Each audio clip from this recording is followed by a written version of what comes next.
l'organisation de l'espace des hommes du néolithique.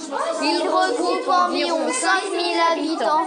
Il n'y a pas de rue car on passait de toit en toit. Leurs croyances: la dame au faux, la dame de Saint-Cernin, un dieu à la fossile et une déesse de la fertilité. Leurs pratiques: l'art de la céramique et la médecine. L'organisation de la société: il y avait un chef qui était le plus fort et il était enterré avec tous ses besoins. Enfin, les hommes du néolithique ont inventé l'élevage et l'agriculture. On a aussi retrouvé des sortes de tombes, des menhirs empilés pour faire des toits. Les défunts les plus importants avaient des objets de grande valeur. Ils croyaient aux dieux et déesses. Il y a aussi de nouveaux animaux comme le chien, le chat, la chèvre et le bœuf.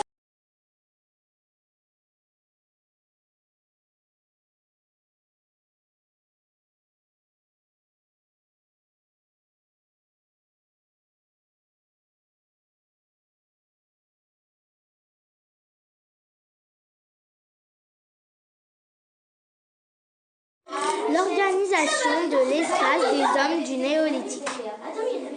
Leurs croyances, leurs pratiques, l'organisation de leur société.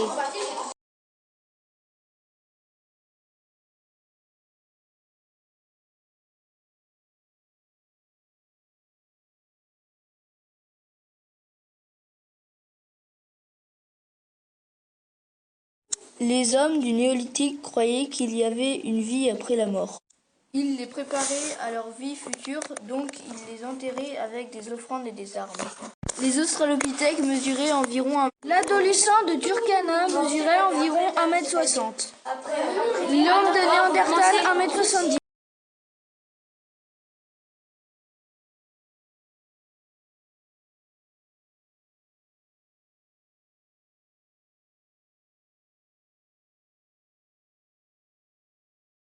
Il n'y a pas de rue car l'on circule en passant de toit en toit.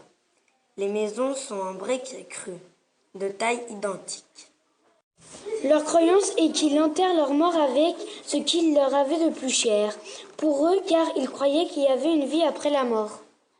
Ils pratiquent l'élevage, les outils plus performants, comme la hache en bois de serre, l'agriculture et des plantées de menhirs. Ils plaçaient 4 menhirs après le sable en dessous, puis ils plaçaient une pente douce.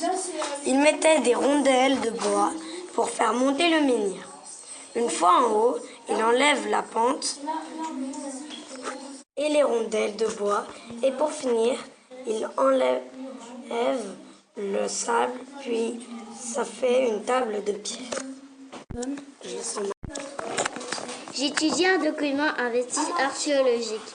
Une nécropole est un groupement de tombes. La richesse et le pouvoir des chefs locaux sont affirmés jusqu'à dans leur mort. La nécropole de Varna, entre parenthèses en Bulgarie actuelle, est clairement divisée entre les tombes pauvres et les tombes riches. Des objets de grande valeur accompagnent les défunts les plus importants. Bracelets, colliers. Ce sont les plus anciens bijoux en or connus. Les outils et les objets sont guerriers. Une hache et religieux, un cep. Ces objets sont en or. Ils sont destinés à marquer le prestige et non à être utilisés. Cette femme est assise sur un trône et accoudée sur 2 panthères. Elle accouche d'un enfant. Certains archéologues y voient une déesse mère, c'est-à-dire un culte de la fertilité.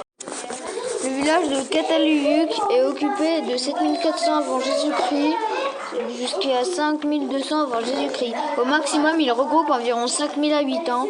Il n'y a pas de rue car l'on circule en passant de toit en toit. Les maisons sont en briques crues de taille identique. 2 bœufs, 2 cerfs et un sanglier sont entourés d'hommes qui dansent et tiennent des armes.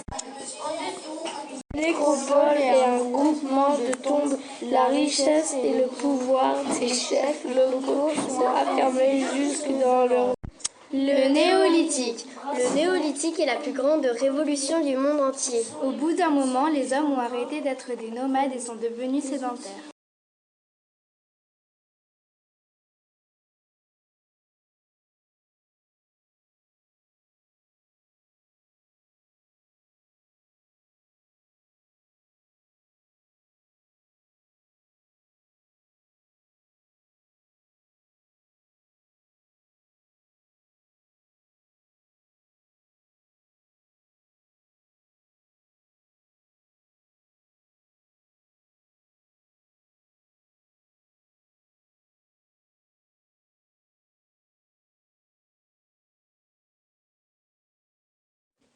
Le village de Satal-Ehuit est occupé de 7400 avant JC jusqu'à 5200 avant JC. Au maximum, il regroupe environ 5000 habitants. Il n'y a pas de rue car l'on circule en passant de toit en toit. Les maisons sont en briques crues de taille identique. Le site de Satal-Ehuit comme il est actuellement. La dame aux fauves, une déesse. Voici comment ils enterraient leurs morts. Ils les enterraient avec des offrandes en or, etc. Les alignements de Stonehenge, royaume uni. Petite statuette d'avant.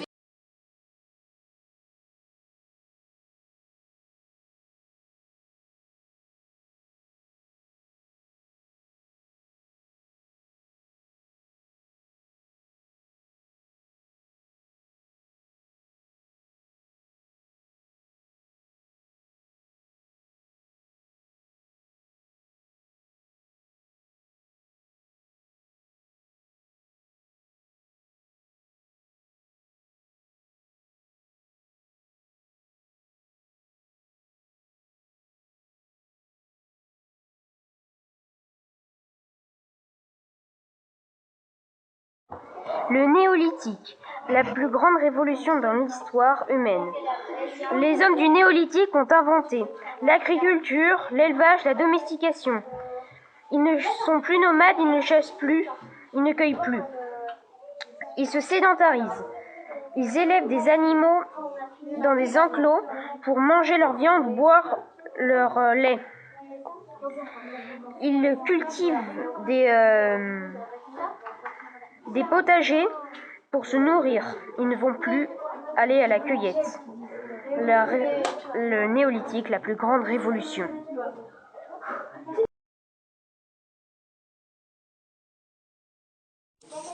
Le néolithique organise sa société. Un nécropole est un groupement de tombes. Ils enterrent leurs morts avec des objets en or, mais surtout des bijoux en or. La trépanation consiste à pratiquer une ouverture dans la boîte crânienne. Voilà, écoutez, mon rire. Écoutez, mon rire. Oh, c'est mon rire.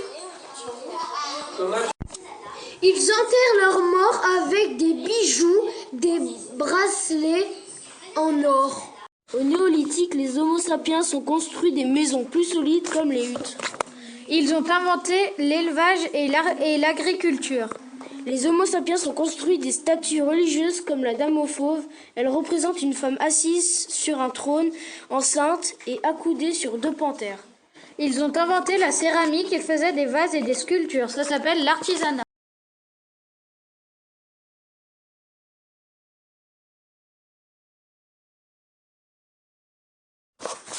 Le village de Catalukuk est occupé de 7400 avant Jésus-Christ jusqu'à 5200 avant Jésus-Christ. Au maximum, il regroupe environ 5000 habitants. Il n'y a pas de rue car l'on circule en passant de toit en toit. Les maisons sont en briques crues de taille identique. Ils croyaient en des dieux en rapport avec l'agriculture, comme le dieu de la fossile ou bien d'autres encore. Ils croyaient aussi qu'il y avait une vie après la mort. Ils faisaient de l'artisanat, comme la céramique. La médecine, elle, consiste à pratiquer une ouverture de la boîte crânienne. Une nécropole est un groupement de tombes. La richesse et le pouvoir des chefs locaux sont affirmés jusque dans leur mort. La nécropole de Varma, en Bulgarie actuelle, est clairement divisée entre les tombes pauvres et les tombes riches. Des objets de grande valeur accompagnent les défunts les plus importants.